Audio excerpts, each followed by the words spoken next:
Hey guys, tonight we're stepping into the dusty, cobbled back streets of ancient Rome just past the Forum. Beyond the respectable villas, down where the shouting never stops and the wine is well. Barely wine.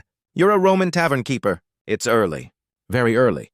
The kind of early where the air still clings to the chill of night, and your sandals are sticking to yesterday's spilled lentil stew.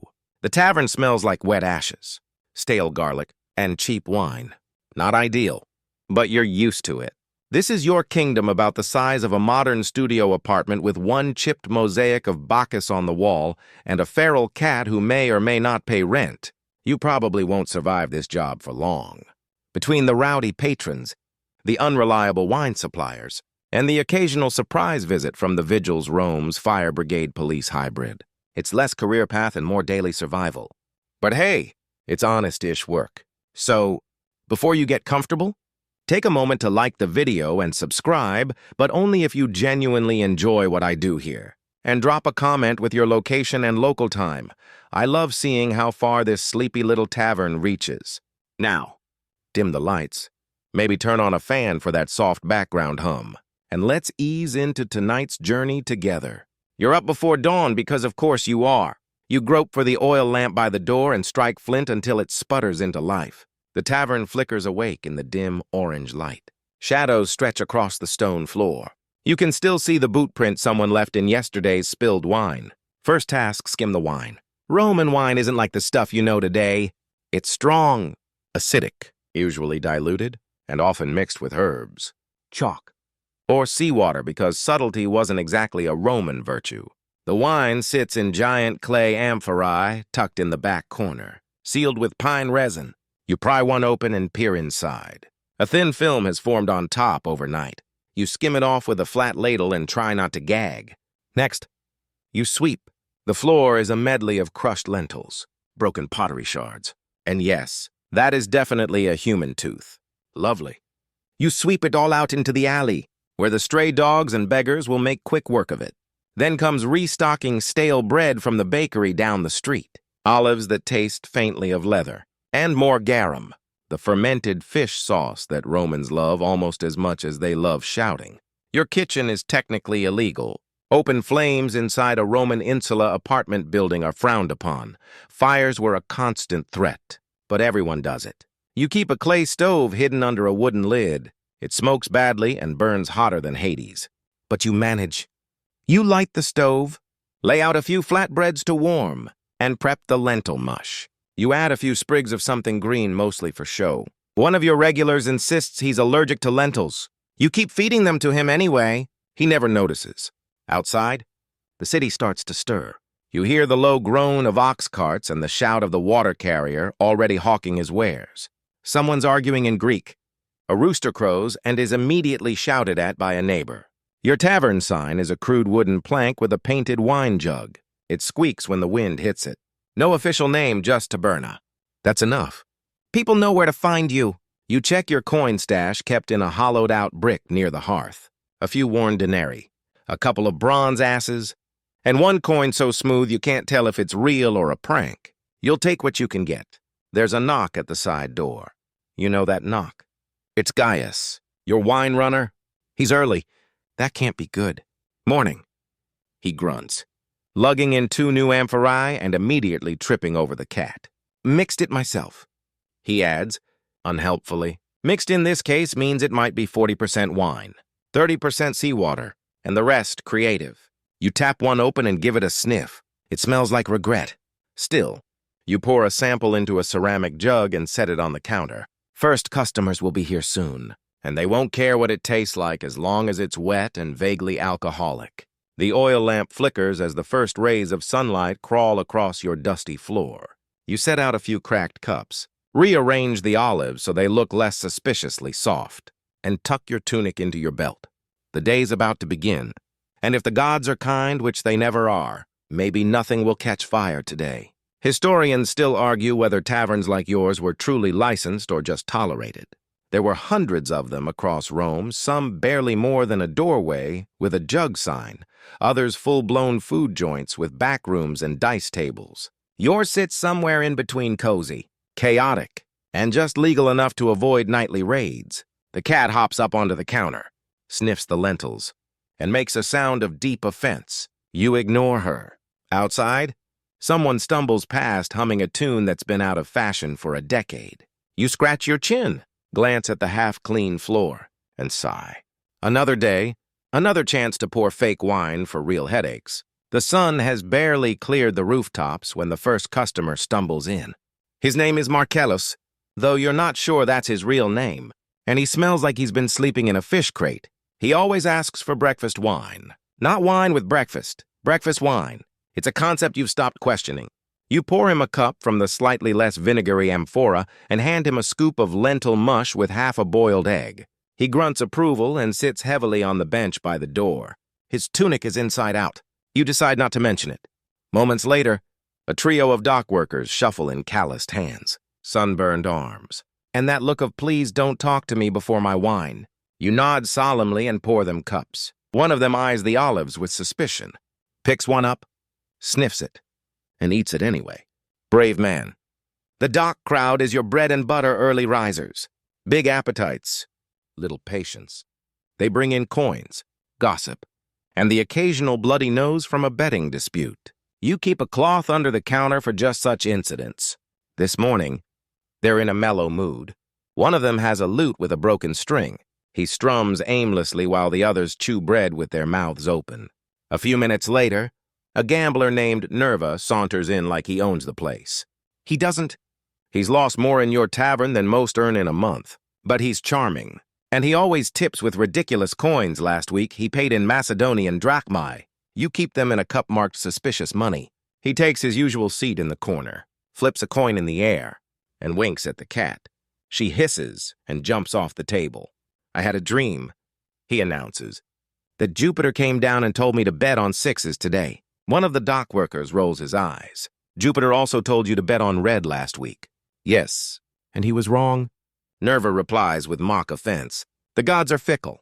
You duck back into the kitchen for more lentils and burn your thumb on the stove. Again, you mutter something unprintable in Latin and add more water to the pot it's thick enough to stand a spoon in, which usually means it's time to stretch it. A boy about 12 shuffles in next. He doesn't say much, just trades a bundle of rosemary and mint for a crust of bread. He leaves as quietly as he came. You tuck the herbs behind your ear and try to look like someone who has a plan. A little before the third hour, something strange happens. A customer asks for milk. Not wine, not warm garlic broth. Milk? You stare at her, blinking. It's for my husband, she explains. He's fragile. You nod slowly, pour her a cup of milk from the covered jug used mostly for cooking, and say a silent prayer that it's not turned. She pays in copper and leaves with a muttered thanks. You resist the urge to ask what, exactly, made her husband so fragile. Maybe it's the lentils. Maybe it's marriage. Your tavern gets quieter for a few minutes. The lull is nice. You sit behind the counter and listen to the sounds of the street. Horses clop past. Someone is arguing about taxes in the distance, and a beggar plucks at a one-string lyre outside your window. You toss him a crust of bread and he nods in gratitude. Inside, Marcellus is now asleep with his face in his bowl. You consider waking him, then reconsider. He's not snoring yet, and you've dealt with worse. You tidy up the cups, wipe the counter with a mostly clean rag, and glance at the time. A small sundial hangs just outside your door, but it's not especially accurate.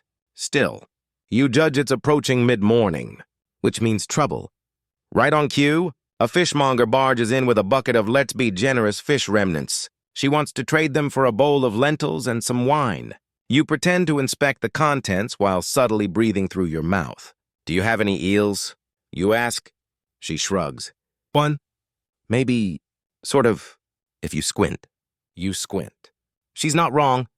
You make the trade. The eels are popular with your lunchtime crowd, and the cat is now staring at the bucket like it's her birthday. Back at the counter, Nerva has started a game of dice with one of the dock workers. They're using broken tiles as chips and arguing over whether rolling a 1 means bad luck or very bad luck. You decide not to get involved. One of your neighbors, Lucilla, who sells dyed wool, leans through the window with a grin. You still owe me 2 cups of vinegar, she says. You nod. And you still owe me back rent for last month's party. She laughs and disappears. You make a mental note to never let her borrow the kitchen again. Historians still argue whether taverns were mostly male-dominated or included women as patrons, staff, or even owners. There's graffiti in Pompeii that hints at all three. You personally know two women who run their own places, one of whom brews her own wine and threatens to hex anyone who complains. The lentil pot is dangerously low. You add more water, some of the fresh herbs, and a scoop of mystery grain. Stir. Hope. Stir again, as the dock workers file out to get back to their hauling duties. A new customer walks in, a man in suspiciously clean sandals and a tunic that screams minor official. You greet him politely and offer wine. He peers around the tavern with faint disapproval, accepts a cup, and sits gingerly on the cleanest bench. "What's the house special?" he asks. You pause. "Today, it's lentils." He nods. "It's always lentils." You smile. It's a classic.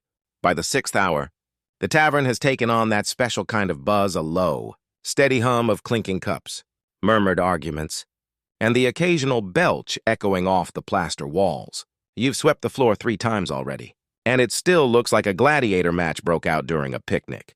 But that's midday traffic for you. Rome doesn't sleep. It just eats loudly and gets back to business. Your lentil pot is now a heroic effort of optimism. There's more broth than lentil, padded with garlic skins and something that might have once been barley. No one's complained yet. But you suspect it's only because no one actually knows what lentils are supposed to taste like. You eye the pot, then the cat, then the bucket of eel bits from earlier. You pick out the best pieces, if best can mean least eyeball why, and toss them in. Voila! Eel stew. Classy. Around this time, the neighborhood baker's son arrives with a stack of scorched flatbreads. They're uneven and slightly singed, but he swears they're extra rustic. You pay him in boiled eggs and a promise to tell no one about the time he passed out behind your counter after one too many sips of honeyed wine. Lunch rush kicks in hard. You're slammed. Patrons pack into your tiny space. Shoulders brushing, cloaks flapping. Arguments brewing like storm clouds. The smell is an assault sweat. Vinegar. Garum. Wine. And ambition. Someone opens a jar of pickled onions. A dice game spills across the floor. 2 men begin a half-hearted debate about Julius Caesar's taste in sandals. At the same time, your corner table, the one that wobbles unless propped with a folded amphora label, is now occupied by a poet. You know he's a poet because he has ink on his fingers, a roll of papyrus under one arm, and a distracted expression like he's composing a love ode to soup. He orders a cup of wine and proceeds to drink it with the seriousness of a man pondering the fate of empires. "This wine," he says, "tastes like betrayal." You nod. "That's the oak finish." He smiles sadly. "Ah, one of your favorite regulars? Old Metia arrives just as a shout erupts in the street outside. She's in her 60s, wiry as an alley cat, and carries a walking stick with a carved rooster on top. She whacks it on the doorframe as she enters, her version of knocking. You pour her a cup without asking. "Young people," she mutters, seating herself with a grunt, "don't know their elbows from their entrails." She's right. 2 teenagers outside are arguing over whose turn it is to hold the water jar. You ignore it. The street can solve its own problems. Inside, the poet is now muttering rhymes about olives. The cat curls on the window ledge, one eye half open. You stir the eel stew and taste it cautiously. It's edible. Sort of, if you've made your peace with the sea. Just as you start to breathe again, a merchant bursts in, red-faced and waving a scroll. "Do you have any vinegar?" he demands. "Define have." You reply, "My wife's gone mad," he says. "She's trying to pickle pears again. I need something strong." You fetch your strongest vinegar technically intended for cleaning amphorae and hand it over in a clay jar. He sniffs it, blinks tears, and leaves without paying. You make a note, add "Chase down Vinegar Man" to tomorrow's list. Historians still argue whether Roman taverns doubled as informal trading posts or gossip hubs. You'd argue they're both and better than any Senate bulletin. Just this week you've heard rumors about a new tax on sandals, a runaway goat that became a minor deity in Trastevere, and a scandal involving someone's second cousin and a borrowed flute. The poet tries to pay you in verse. You decline. He switches to copper coins. Reluctantly, more customers arrive, mule handlers, scribes. A washerwoman who smells faintly of lavender and regret. One man requests a private corner, which in your tavern means he sits next to the barrel of stale chickpeas and pretends no one can see him. The tavern grows warmer as the sun rises higher. You crack the door wider, hoping for a breeze. A pigeon walks in, takes one look at the floor, and walks right back out. Wise bird. You serve cups of wine, scoop steaming ladles of stew, and pretend not to hear the man loudly declaring that Neptune speaks to him through puddles. He tips well, and anyway, we all need a hobby. Outside, someone begins playing a panpipe. Badly. The tune is unrecognizable, possibly illegal. You stare into the distance for a moment, wondering if anyone would notice if you climbed out the back window and started a new life as a shepherd in Gaul. Probably. A man you don't recognize appears at the counter. He looks respectable, which is instantly suspicious. "You're the one who serves eel," he asks. You nod cautiously. "My aunt said it cured her leg cramp." "Your aunt's a genius," you reply.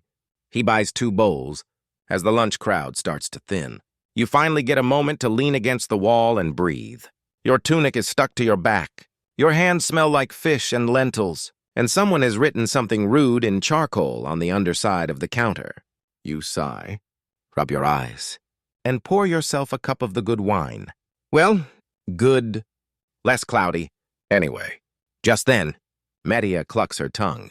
"You should close early today." "Why?" "Because I saw your cousin Marcus this morning." And he was smiling. You blanch. That never means anything good. You brace yourself. See, Marcus smiling is like an augur spotting a thundercloud shaped like a chicken, ominous and difficult to explain. Your cousin is a charming disaster born under a lucky star that immediately caught fire. Whenever he appears, someone ends up covered in wine, engaged to the wrong person, or briefly arrested. So you scan the crowd, scanning for him with the wary eye of a Roman soldier spotting an approaching barbarian horde. Nothing yet. Just the usual suspects half-full cups, snoring Marcellus, and the poet attempting to rhyme garum with harem. And then you hear it, that unmistakable voice loud, cheerful, with the cadence of someone who once read 2 pages of Cicero and has never recovered. "Cousin." You look marginally solvent. You flinch and turn. There he is, draped dramatically in a toga that definitely once belonged to someone else, gesturing like a senator and grinning like he sold your cart and forgot to mention it. Behind him, a thin man in dusty robes hauls in a small cage covered by a cloth. "Oh no," you mutter. "Oh yes." Marcus beams. "I have brought you prosperity." The cloth is whipped away with a flourish. Inside the cage, a rooster, a very annoyed rooster. It makes eye contact. You don't like what you see in its eyes. Ambition. Maybe revenge. "What am I looking at?" you ask. "This," Marcus says proudly, "is Calpurnius. He's a prophetic bird." The rooster squawks. "He's..." "What?" He pecks. And then we interpret the results. It's an ancient tradition. Probably, maybe Etruscan. Anyway, I'm renting him for the week. I need somewhere to set up. "Not here?" You say flatly. Marcus looks wounded. "But cousin, we can share the profits. A cut for you. A cut for me. A cut for the bird." You point to the cat, who is now perched on a shelf staring at the rooster like it just insulted her ancestry. Marcus hesitates. Perhaps an outdoor stall. He vanishes with a flourish. You sigh.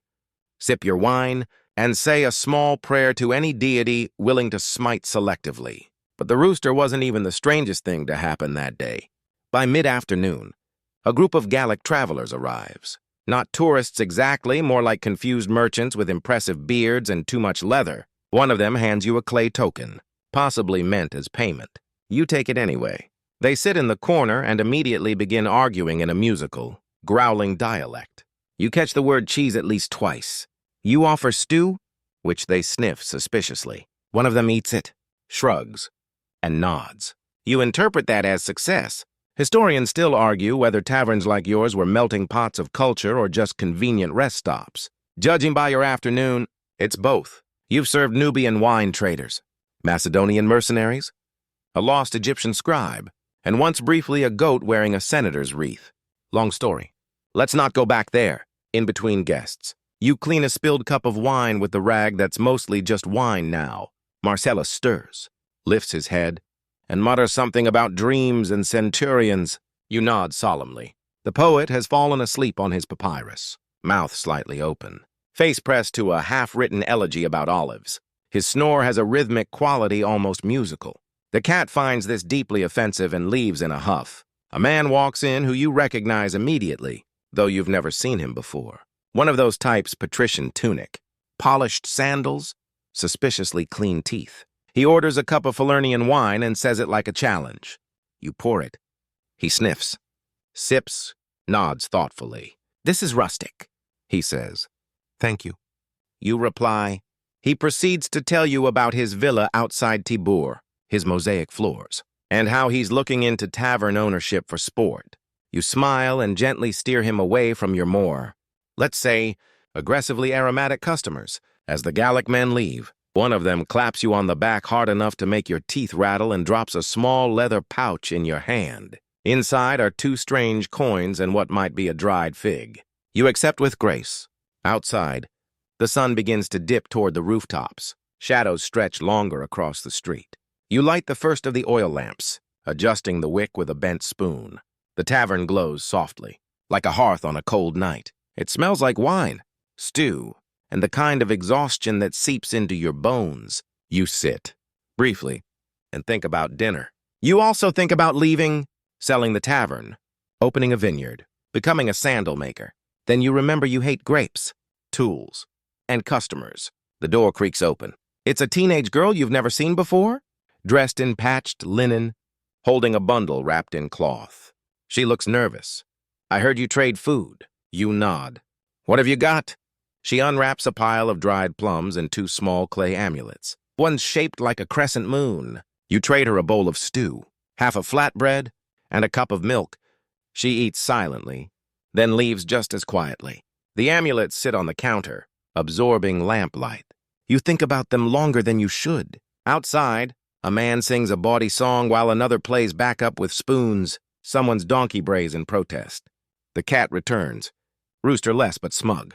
You wonder briefly what became of Calpurnius. Probably for the best if you don't find out. And then a voice calls from the alley, "Hey, did anyone lose a toga and a prophetic chicken?" You take a long sip of wine. By early evening, the city shifts gears again.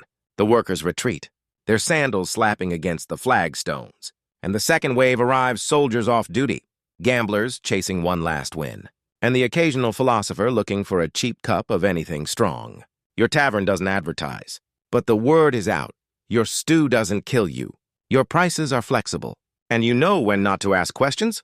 You light the wall torch near the entrance. The flame flickers against cracked whitewash and casts long shadows over the counter, making it look more respectable than it deserves. The poet is still asleep, snoring gently into a puddle of ink. You drape a cloth over his shoulders. "You're not a monster!" One of your evening regulars, Lucia, arrives just as you're restocking the wine jars. She's a launderer by day and a local songstress by persuasion. She sweeps into the room with a handful of gossip and a voice like a reed flute that's seen some things. "Did you hear," she begins, "that Severus the Fuller got caught diluting his bleach water with donkey urine again?" You blink. Again. She nods. Proud. 3rd time. "They're calling him Severus the Yellow." You try not to imagine that on a business shingle. She hands you a coin and points to your least cloudy jug of wine. "And make it one that doesn't taste like sandals this time." You try. You really do. A centurion saunters in soon after, armor half loosened, face already flushed. He orders wine with the air of someone who plans to forget something important tonight. You fill his cup and keep a mental note to water his future servings. The street outside hums now. Lamps flicker in windows. Laughter rises and falls. Someone's yelling about stolen sandals. Typical. Inside, a dice game begins at the back table. 3 players. 1 referee. No rules. Coins clink. Accusations fly. Someone swears by Jupiter's eyebrows. You don't interfere unless they start flipping tables. Across the room, an old man begins telling a story about the time he saw a Vestal virgin eat garlic in public. You're pretty sure he's lying, but it's a decent tale. Besides, who's going to fact-check him? Historians still argue whether Roman taverns were respectable businesses or thinly veiled fronts for all manner of unsavory activity. You can't speak for every taberna, but in yours, Things hover in that delicious in-between space lawful enough for senators to sneak in, chaotic enough for them to deny it later. A tiny drama unfolds at the corner table. A young man, barely out of his toga virilis, leans in close to a girl in a veil, whispering something he clearly thinks is poetic. You watch her roll her eyes and take a large sip of wine. That'll end well. Your stew pot has now officially given up. There's nothing left but a gelatinous murk and 3 suspiciously floating beans. You start preparing a fresh pot fava, onion, a pinch of pepper if you can find it. No eel this time. You're still haunted by Calpurnius. Just then, your neighbor pokes his head in Publius, the retired mason with a bad back and worse memory. "I'm looking for my goat," he announces. You pause. "The one you ate last Saturnalia." He frowns. "Did I? Never mind." He leaves. You take a moment to clean the counter, wipe your hands, and reset a few cups. The cat is asleep again, curled into a tight ball near the warm base of an oil lamp. You envy her. She pays no taxes, makes no stew, and fears no prophetic poultry. An argument breaks out near the door, 2 men shouting about the price of salted olives. You offer each of them a small dish for free. Peace through bribes. That's the Roman way. Then, with the kind of timing that only life in a tavern provides, a man walks in with a lute. He doesn't say a word, just sits by the hearth and begins plucking strings. The notes are slow, off-key, but oddly soothing. The dice game pauses. Even Lucia softens. You let it play out. Music is unpredictable. It can spark brawls or lull entire rooms. Tonight, it seems to do the latter. You bring out a second pot, this one with a hint of carrot. A gamble. You call it Tuscan surprise. No one asks what the surprise is. Wise choice. The lute player nods toward a bowl of stew. You offer it as payment for the tune. He smiles, revealing a missing tooth, and continues playing a song that may or may not be about ducks. Someone finally wakes the poet. He looks around, confused, then proclaims, "I dreamed I was a senator, and all the scrolls were made of cheese." Lucia applauds. Sounds accurate.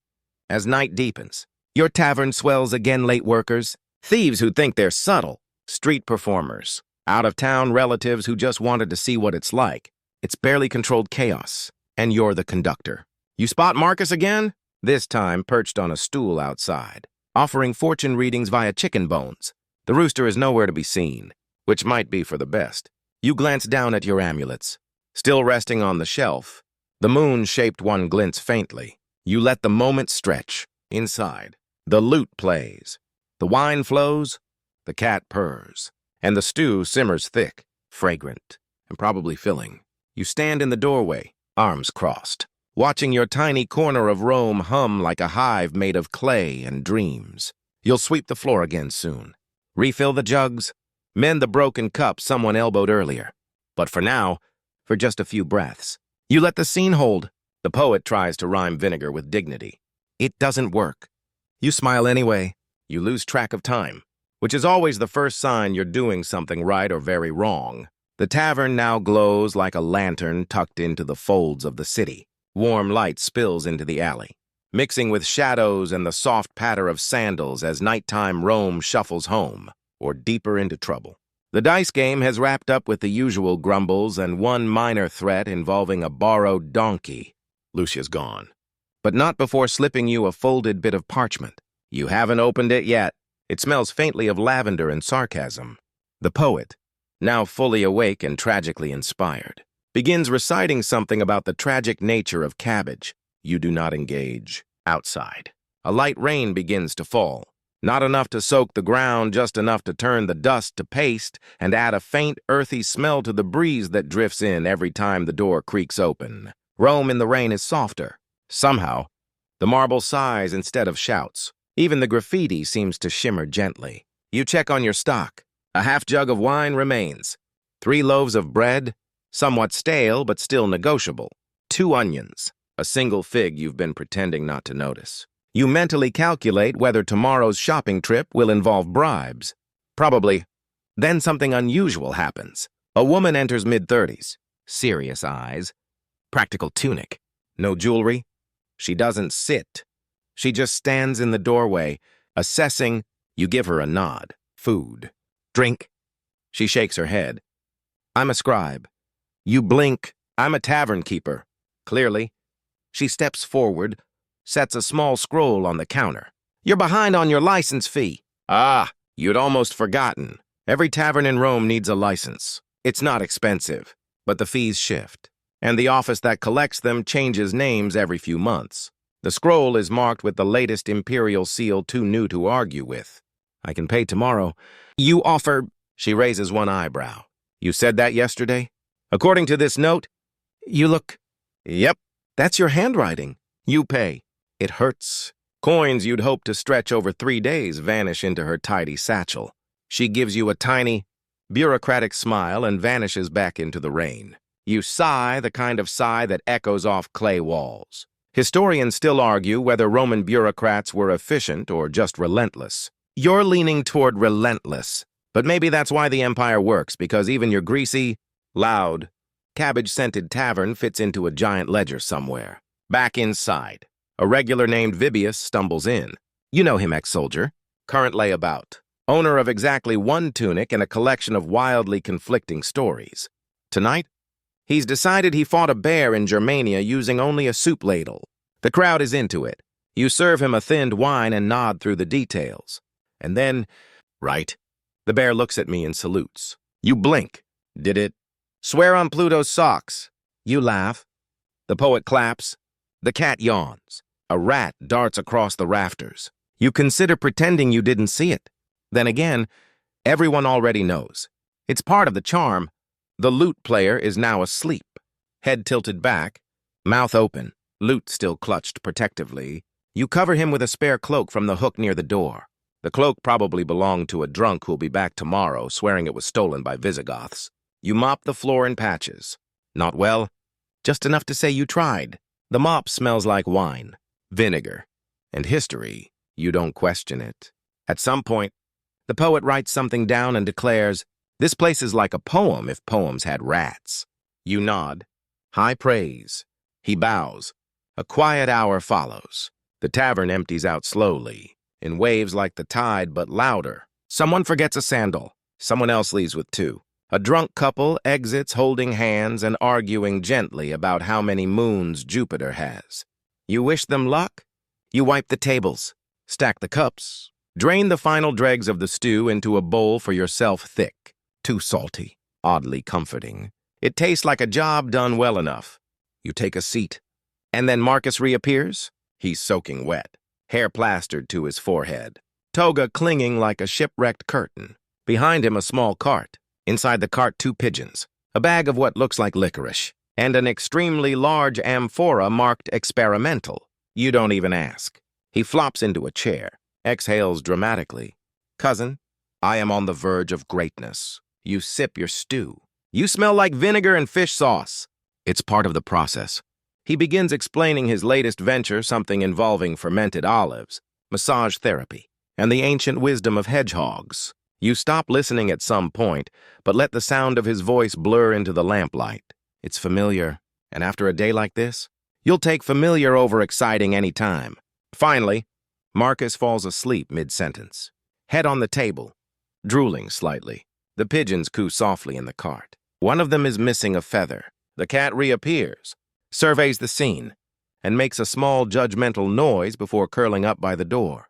You sit, stew bowl empty, and feel the stillness settle in. Not silence, never silence in Rome, but a kind of stillness. The kind that says, you made it through another day. Your roof didn't collapse. No one set the stew pot on fire. Again, you pick up Lucia's parchment and open it. It's not a note. It's a crude drawing of you, behind the bar, wearing a laurel crown and frowning at a rat. You laugh? Quietly. You fold the parchment and tuck it behind a wine jar where it can live forever.